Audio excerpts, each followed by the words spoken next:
Une montgolfière s'élève dans les airs uniquement lorsqu'elle est remplie d'air chaud. Tout comme elle, nous pouvons nous élever dans la vie en nous remplissant de confiance. Aujourd'hui, nous allons découvrir comment gonfler votre propre montgolfière intérieure. Bonjour, j'espère que vous allez bien. Je suis ravi de vous retrouver dans cet épisode pour parler de confiance en soi. Et dans cette vidéo, je vais vous donner des exercices pratico-pratiques, efficaces, que j'utilise en cabinet pour vous aider à muscler votre confiance en vous-même et mieux réussir dans la vie.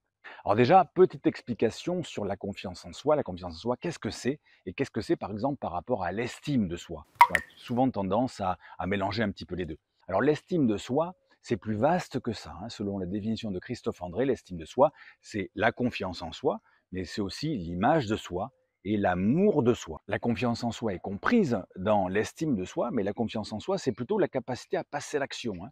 Quand on a une saine confiance en soi, eh bien, on se sent capable de passer à l'action, quoi qu'il arrive, même si on ne connaît pas une situation, même si on ne sait pas comment on va faire ça, on se dit je vais y arriver, je vais gérer. Ça, c'est le fait d'avoir une bonne confiance en soi. On n'hésite pas à faire les choses. Alors, en quoi c'est important d'avoir une bonne confiance en soi? C'est que la confiance en soi, c'est une des clés pour réussir dans la vie.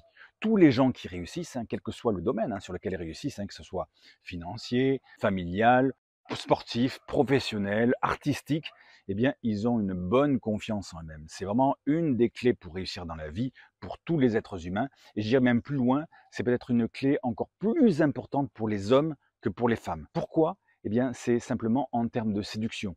En termes de séduction, quand on dit qu'un homme ou une femme est beau ou est belle, les hommes et les femmes, on a les mêmes mots pour parler de ça, mais en vrai, on ne parle pas de la même chose. On va pas se mentir, hein, quand des hommes parlent d'une belle femme, 90% du temps, ils parlent du physique, hein, si elle a un beau visage, des belles jambes, etc. Quand des femmes parlent d'un bel homme, elles ne parlent pas exactement de la même chose, hein. Je pense que mesdames, vous serez d'accord avec moi. Évidemment, le physique, c'est important, mais quand des femmes voient un bel homme, elles voient quelqu'un qui dégage quelque chose. Et ce qu'il dégage, c'est de la confiance en lui. Et donc la confiance en soi, c'est très important pour les êtres humains pour réussir dans la vie, mais c'est peut-être encore plus important pour les hommes pour paraître sexy aux yeux des femmes. Et d'autre part, quand on travaille sur la confiance en soi, l'idée, c'est pas d'avoir une confiance en soi à 10 sur 10, hein, c'est pas d'être au top de la confiance en soi. Pourquoi? Parce que quelqu'un qui aurait trop confiance en lui, c'est quelqu'un qui douterait jamais, c'est quelqu'un qui limite serait arrogant, hein. C'est pas ce que je vous propose aujourd'hui. L'idée, c'est de travailler sur votre confiance en vous pour obtenir un 7 sur 10 ou un 8 sur 10 de confiance en soi. Voilà, avoir une note suffisamment importante pour être bien, avoir une confiance en soi saine, sans pour autant devenir arrogant. Alors, qu'est-ce qui fait que parfois on peut avoir un manque de confiance en soi? Eh bien, c'est lié à ce que j'appelle les facteurs externes ou des facteurs internes. Les facteurs externes, c'est lié à notre passé. Il y a certaines personnes qui n'ont pas eu forcément les bons parents pour muscler la confiance en soi. Les parents, ça devrait être aussi des coachs pour les enfants. Les parents, ça devrait envoyer des messages comme quoi c'est bien ce que tu fais, j'ai confiance en toi, tu vas y arriver, t'es le meilleur, je crois en toi, tout ça. Alors quand on a reçu des messages comme ça en enfance, eh bien forcément on a une bonne base de confiance en soi. Et puis des fois c'est pas ça, on n'a pas reçu ce type de message. Parfois même on a vécu beaucoup de critiques, de comparaisons avec d'autres, voire on s'est ressenti en échec. Et donc du coup, arrivé à l'âge adulte, on part pas forcément sur les mêmes bases de confiance en soi que quelqu'un qui a eu des parents qui l'ont motivé et qui a eu des réussites scolaires ou sportives, etc. Et puis parfois aussi, il y a des facteurs internes qui font qu'on a une mauvaise confiance en soi. Et ces facteurs internes, ils découlent des premiers dont j'ai parlé. C'est-à-dire qu'on peut avoir tendance à se dénigrer. On peut avoir un monologue intérieur négatif. On peut même parfois faire de l'auto-sabotage. Et tout ça, forcément, ça n'aide pas à avoir une bonne confiance en soi, hein, c'est clair, vous l'aurez compris. Donc, si vous vous sentez concerné par le dialogue intérieur négatif, le dénigrement, l'autosabotage, je vais vous proposer quelques petits exercices très concrets, mais qui vont vraiment vous aider. Premier exercice, mettez un chouchou à votre poignet. Si vous êtes droitier, vous mettez un chouchou au poignet gauche. Et ce qu'il va falloir faire à partir de maintenant, c'est mettre de la conscience là-dessus, sur ce dialogue intérieur négatif ou ce monologue intérieur négatif, sur cette capacité que vous avez à vous dénigrer, à dire toujours à avoir des pensées négatives sur vous. Et chaque fois que, donc ça c'est la première étape, mettre la conscience dessus. Et chaque fois que vous vous entendez dans votre tête vous dire quelque chose de négatif sur vous, ce que vous faites, c'est que vous prenez le chouchou, vous tirez bien là et clac, vous lâchez de manière à vous faire une petite douleur. Alors il ne s'agit pas de vous éclater le poignet, hein, mais faire une petite douleur, parce que cette douleur associée à cette pensée négative, le cerveau associe toujours en permanence les choses, va faire que pensée négative associée à douleur, au bout d'un certain temps, pas la première fois, mais au bout de peut-être 10, 15 fois, votre cerveau va comprendre que les pensées négatives, c'est pas une bonne idée, hein, parce que chaque fois, c'est associé à une douleur. Et du coup, ces pensées négatives vont avoir tendance à s'arrêter. Et donc ça, c'est une première étape pour reprendre le contrôle sur votre dialogue intérieur négatif et en faire un dialogue intérieur neutre ou positif en faisant ça. Il y a aussi une autre technique que je vais vous proposer, c'est de vous répéter mentalement la phrase inconscient, cette pensée m'est désagréable, je te demande de supprimer ce type de pensée. Alors je te demande de la noter cette phrase, inconscient, cette pensée m'est désagréable, je te demande de supprimer ce type de pensée. Et chaque fois que vous avez ce type de pensée désagréable, dénigrante, hein, ce monologue intérieur négatif sur vous, répétez-vous cette phrase. Inconscient, cette pensée m'est désagréable, je te demande de supprimer ce type de pensée. À force de vous répéter cette phrase mentalement, c'est la répétition qui va donner des résultats, eh bien, votre inconscient va commencer à comprendre que vous ne voulez plus ce type de pensée. Et donc, ces pensées vont commencer à se tarir. Mais chaque fois qu'il y a une pensée dénigrante qui revient, vous répétez cette phrase, ou vous tirez sur le chouchou, comme vous voulez, ou les deux. Et au bout d'un moment, ces pensées dénigrantes vont s'arrêter. Et quand ces pensées vont s'arrêter, eh bien, ça va vous laisser plus de place, de kilo-octets de cerveau pour avoir des idées plus intéressantes pour vous, ou ça va vous donner plus d'énergie, hein, parce que ces pensées sont très énergivores, ça fatigue beaucoup.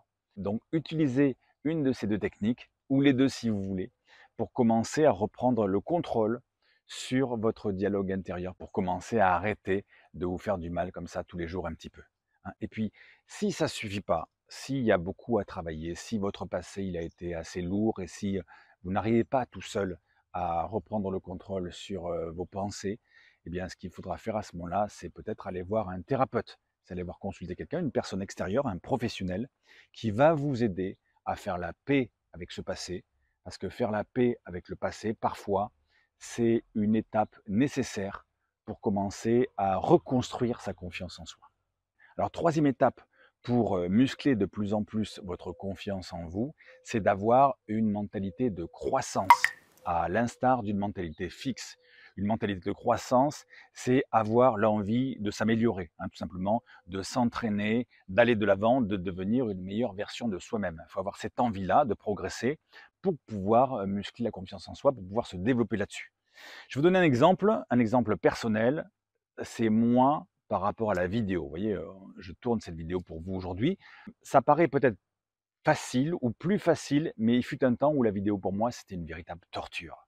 Dès que je devais tourner une vidéo, plusieurs jours avant, j'y pensais. Et quand j'étais devant l'objectif, comme ça, cet objectif fixe là qui m'enregistre, j'étais super stressé, j'étais en sueur. Une vidéo de 5 minutes, ça me prenait 5 heures. Je la refaisais 50 fois. J'étais jamais content, je trouvais ça horrible. Et d'ailleurs, c'était horrible, hein. Les premières vidéos, c'était affreuse. J'avais un collègue qui m'avait dit, mais tu sais, en vidéo, il faut que tu en fasses et que tu en fasses et que tu en fasses pour commencer à être meilleur. Et il m'avait dit, voilà, il faut que tu en fasses au moins 100 pour commencer à être meilleur en vidéo. Et pour moi, c'était affreux. Le fait de, le fait de me filmer comme ça et qu'on me voit à l'écran, le fait de m'enregistrer et qu'on m'entende, le fait de publier et que des gens voient ce que je fais et puissent me critiquer, c'était vraiment une torture. Je vous jure, c'était un truc affreux. Et si j'avais pas eu cette mentalité de croissance, si j'avais eu une mentalité autre, une mentalité fixe, eh bien, je me serais dit, voilà, la première vidéo, il faut qu'elle soit parfaite. Je vais faire une vidéo parfaite. Et c'est impossible de faire une vidéo parfaite dès la première vidéo, comme pour toute chose, c'est impossible d'être parfait au début. C'est impossible d'être parfait dans l'absolu, mais surtout la première, c'est impossible. Et donc, si je m'étais dit ça, il faut que ce soit parfait, eh bien, probablement, j'aurais fait la vidéo, j'aurais les refait et refait 500 fois, et à la fin, je l'aurais jeté à la poubelle, parce que j'aurais pas été content, et j'aurais dit, j'arrête la vidéo. Voilà, ça c'est une mentalité fixe. J'aurais rien fait, j'aurais arrêté.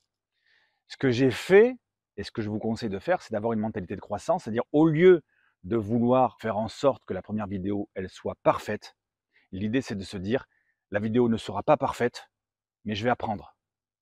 C'est-à-dire que cette vidéo, c'est pas une fin en soi. Cette vidéo, c'est un entraînement. Je vais apprendre, Et non, elle ne sera pas parfaite, loin de là, mais je vais apprendre un truc. Et la deuxième, elle sera mieux. Et la deuxième vidéo, je vais apprendre. Et à chaque vidéo, je vais apprendre un truc. Et petit à petit, je vais progresser. Et c'est comme ça que j'ai continué en vidéo. Je me suis dit, voilà, lâche la perfection, ce ne sera pas le cas. Essaie d'apprendre, entraîne-toi. Et chaque vidéo, c'est un apprentissage. Et aujourd'hui encore, la vidéo, c'est un apprentissage. J'apprends des choses, je m'entraîne pour essayer d'être meilleur. Et du coup, en étant dans une volonté, un objectif d'entraînement, ça lâche la pression. On n'est pas en train de se dire, je vais faire un truc tip-top. Non, on est en train de se dire, je m'entraîne. Ça sera mieux la prochaine fois. Un peu comme quelqu'un qui veut courir le marathon. Si le gars, il se dit, demain, je cours un marathon, bah, il ne courra pas le marathon, clairement, hein, parce qu'il n'est pas entraîné. Donc, il peut se dire, dans un an, peut-être je pourrai courir le marathon, et pour l'instant, je m'entraîne.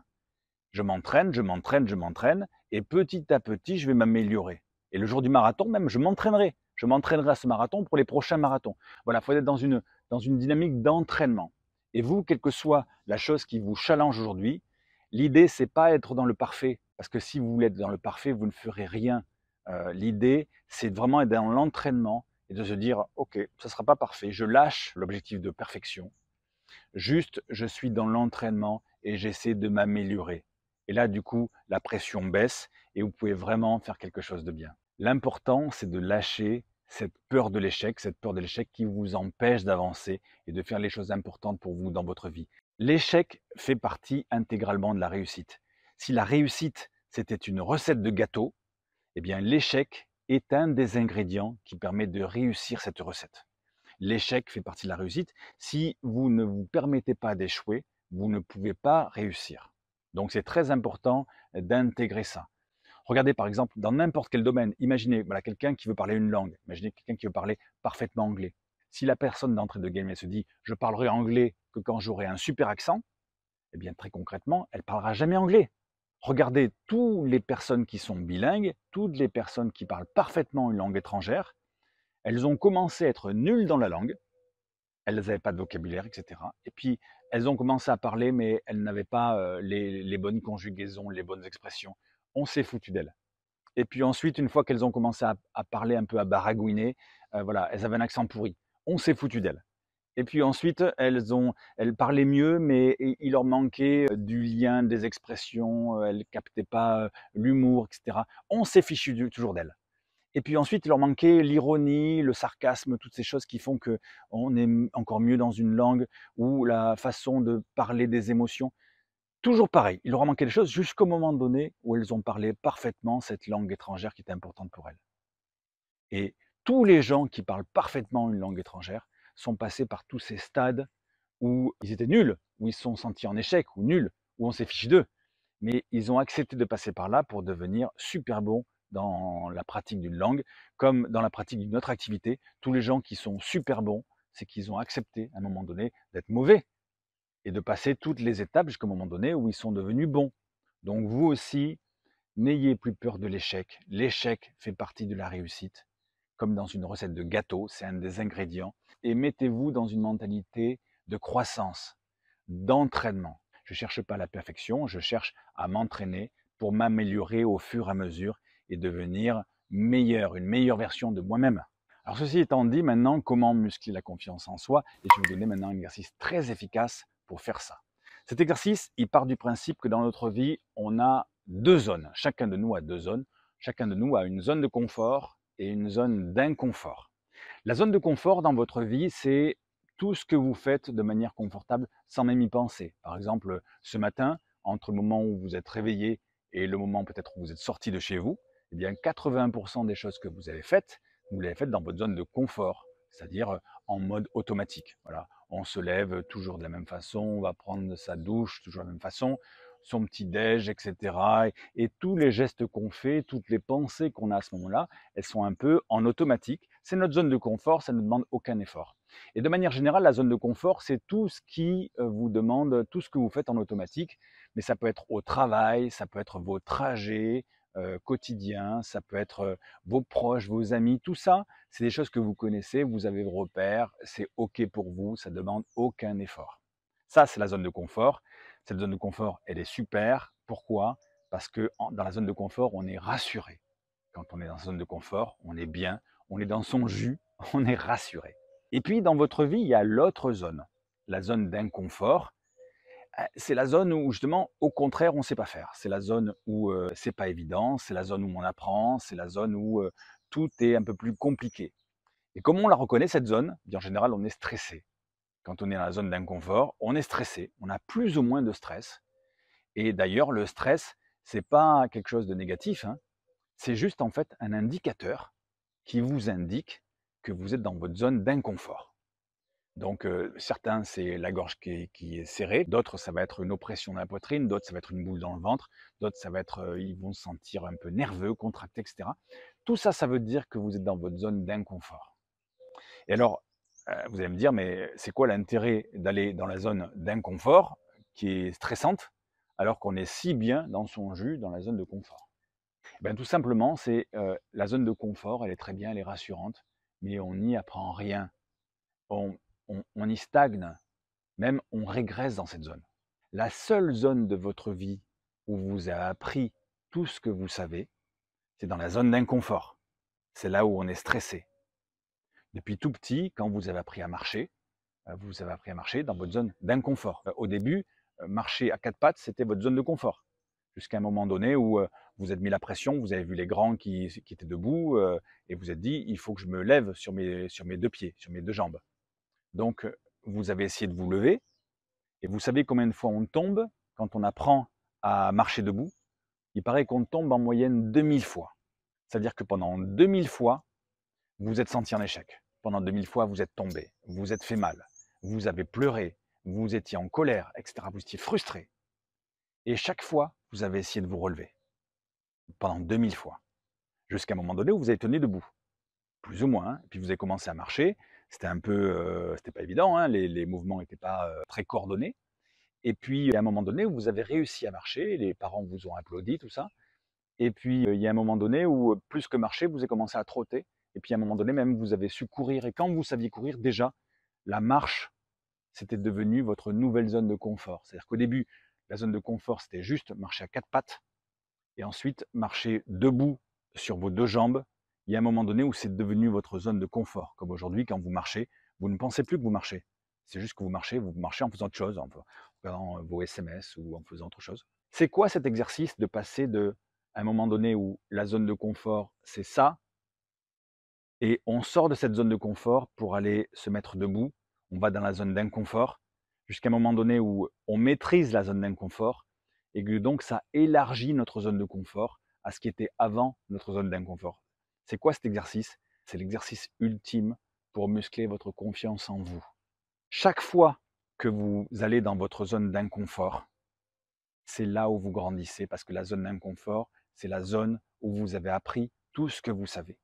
Et le meilleur des meilleurs des meilleurs exercices pour muscler la confiance en soi, parce que la confiance en soi, pourquoi je parle de muscle? C'est parce que c'est un muscle. Comme les muscles, comme le biceps c'est des fibres musculaires qui fait qu'en les travaillant, eh bien, les fibres, il y a plus de fibres dans le muscle et le biceps augmente. Eh bien, la confiance en soi, c'est exactement pareil, c'est des fibres neuronales.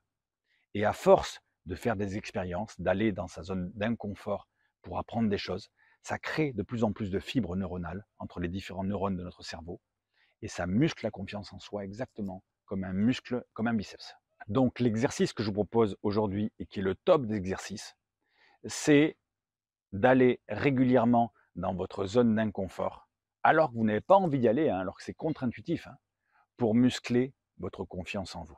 Dans ces zones d'inconfort, il ne s'agit pas d'aller faire des choses qui sont trop difficiles pour vous. Il faut que la marche ne soit pas trop grande. C'est-à-dire que l'idée, c'est ce que je vais vous demander là pendant un mois. Faisons un challenge sur un mois. Tous les jours, je vais vous demander de faire quelque chose dans votre zone d'inconfort, mais quelque chose de pas trop difficile, quelque chose juste où vous dites ah, j'aimerais bien le faire, mais j'ose pas. J'ose pas parler à cette personne, j'ose pas poser cette question, j'ose pas pratiquer cette activité, j'ose pas essayer ceci, j'ose pas faire des vidéos, j'ose pas faire ceci, j'ose pas faire cela. Tout ce que vous n'osez pas, mais que vous pourriez faire sans vous mettre en danger. Hein. Il ne s'agit pas de vous mettre en danger, il ne s'agit pas de dire ma zone d'inconfort, c'est de marcher à pied sur l'autoroute pour voir ce que ça fait. Non, ça c'est une mise en danger, c'est pas ce que je vous demande. La zone d'inconfort, c'est de faire quelque chose que vous n'osez pas, que vous pourriez faire, mais que vous n'osez pas faire. Et du coup, vous restez normalement dans votre zone de confort. Là, je vais vous demander tous les jours de faire une chose qui vous sort de votre zone de confort, une chose pour laquelle vous êtes obligé de vous pousser un peu, que vous n'osez pas trop. Ok? Et en faisant cela tous les jours, en expérimentant tous les jours cette zone d'inconfort sur quelque chose qui vous challenge un petit peu, je vous garantis qu'au bout d'un mois, vous aurez plus confiance en vous. Je vous garantis que vous faites ça tous les jours, une fois par jour. Dans un mois, vous avez pris 2 points de confiance en vous. Donc ça, c'est l'exercice ultime pour muscler la confiance en soi. Tous les gens qui ont confiance en eux font ça. Font ça tous les jours ou régulièrement. Tous les gens qui ont confiance en eux se challengent en permanence. Au tout début, quand j'ai fini mon école d'hypnose, de coaching, etc., recevoir une personne en consultation, ça me challengeait, ça me faisait peur. Ça me faisait peur, mais je l'ai fait quand même. Ça me faisait peur parce que j'avais peur que la personne, elle me trouve pas à la hauteur, que je sois pas légitime. J'avais peur de pas me rappeler de mes protocoles, de comment faire ceci ou comment faire cela. J'avais peur. J'ai reçu une personne, et puis j'en ai reçu 10, 20, 30, 50. Il y a un moment donné où recevoir une personne, ça me faisait plus peur. C'est devenu ma nouvelle zone de confort. Et puis il y a un moment donné où recevoir 2 personnes, déjà en couple, en famille, ça me faisait peur. Je l'ai fait plusieurs fois, jusqu'à un moment donné où ça me faisait plus peur. J'avais encore musclé ma confiance en soi, j'avais musclé le biceps. Et puis, à un moment donné, où recevoir des familles entières, ça faisait peur. Et puis, j'ai commencé à faire des conférences à 5 personnes, ça faisait peur. Et puis, quand ça faisait plus peur, je l'ai fait à 10 personnes. Et puis, à 30 personnes. Mais c'est sans fin. Parce que quand on n'a plus peur à 30 personnes, on a peur à 50, on a peur à 100, à 1000. Et pour vous, c'est pareil. C'est sans fin. Et donc, cet exercice, en fait, je vous demandais de le faire pendant 30 jours. Une fois que vous aurez validé le fait que ça, c'est vraiment efficace et que ça muscle votre confiance en vous, eh bien, vous aurez peut-être envie de le mettre en place de manière permanente pour vous challenger en permanence. Parce que je vous l'ai dit, tous les gens qui ont confiance en eux font ça en permanence, se challenge sur des choses qui leur permettent de muscler ce muscle et d'avoir de plus en plus confiance en vous. Donc à partir de maintenant, pendant 30 jours, je vous demande tous les jours de faire une chose qui vous challenge un petit peu, une chose où vous dites ah là normalement j'ose pas, normalement je le ferai pas. Et faites-le pour muscler votre confiance en vous-même. Alors autre point important qu'il va falloir prendre en compte pour muscler justement cette confiance en soi, c'est peut-être votre entourage, les gens qui sont autour de vous. Vous savez, en neurosciences, on dit qu'on est la moyenne des 5 personnes qu'on fréquente le plus.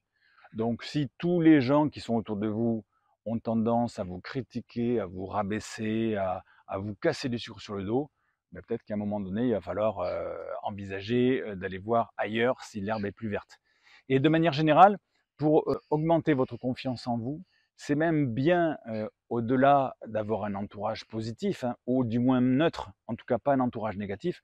Au-delà de ça, de travailler sur son entourage et de faire attention à qui on fréquente et avec qui on est, c'est important aussi d'avoir dans sa tête des mentors. Peut-être avoir en tête 1, 2, 3 personnes qui vous inspirent justement dans cette démarche de confiance en soi.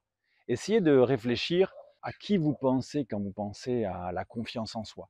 Ça peut être des gens de votre entourage, hein, des gens que vous connaissez, ça peut être vos proches, famille, des amis, mais ça peut être aussi des gens que vous connaissez plus indirectement, des gens qui sont des acteurs, des actrices, des écrivains, des hommes politiques ou toute personne publique qui, pour vous, sont inspirants en termes de confiance en soi. Et vous pourriez comme ça avoir dans votre tête 2, 3 personnes, peut-être 4, 5, qui sont un peu comme des mentors et que vous avez en tête et que chaque fois que vous vous demandez dans une situation nouvelle qu'est-ce qu'il faut faire, eh bien, vous pourriez vous poser la question qu'est-ce qu'il ferait à ma place? Qu'est-ce qu'il ou elle ferait à ma place? Parce que ces mentors, c'est des figures comme ça qui vont vous inspirer et qui vont vous aider à avoir une meilleure confiance en vous-même, qui vont vous aider à stimuler ce muscle et à prendre les bonnes décisions pour aller dans le bon sens. Autre point important qu'on oublie souvent pour avoir une bonne confiance en soi, c'est s'occuper de son physique, de sa condition physique. Hein, bien dormir, bien manger, faire du sport, voilà, s'entretenir. Hein, si on n'a pas une bonne condition physique, c'est un peu compliqué d'avoir une bonne confiance en soi. Vous le constatez vous-même, hein, quand vous êtes plus fatigué parce que vous n'avez pas bien dormi ou quand vous êtes malade, eh bien c'est très compliqué d'avoir confiance en soi. Dans ces moments-là, on se sent vraiment en dessous.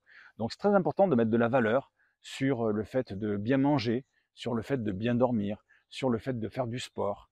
Parce que avoir un corps en condition va vous permettre justement d'avoir une confiance en soi qui est meilleure, ou du moins d'avoir les bases pour bien travailler votre confiance en soi par ailleurs avec l'exercice que je vous ai donné. C'est aussi important de s'occuper de ses émotions, de sa vie émotionnelle, parce qu'une bonne confiance en soi, ça peut se travailler que si on a une bonne condition physique, mais que si aussi au niveau émotionnel, au niveau de sa gestion du stress, etc., ben, on est un petit peu au clair.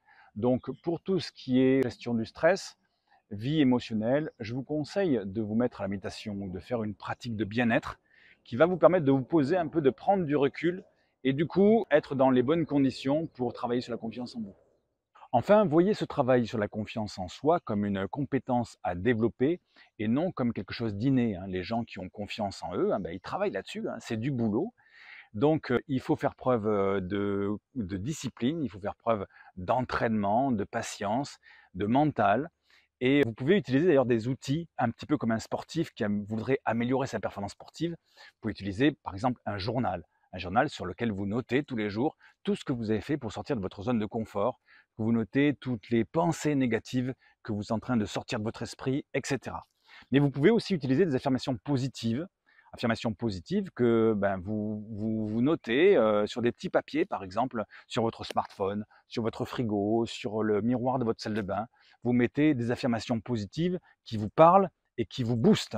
Et puis, vous pouvez aussi utiliser la visualisation, c'est-à-dire faire une image dans votre cerveau de vous quand vous aurez vraiment confiance en vous.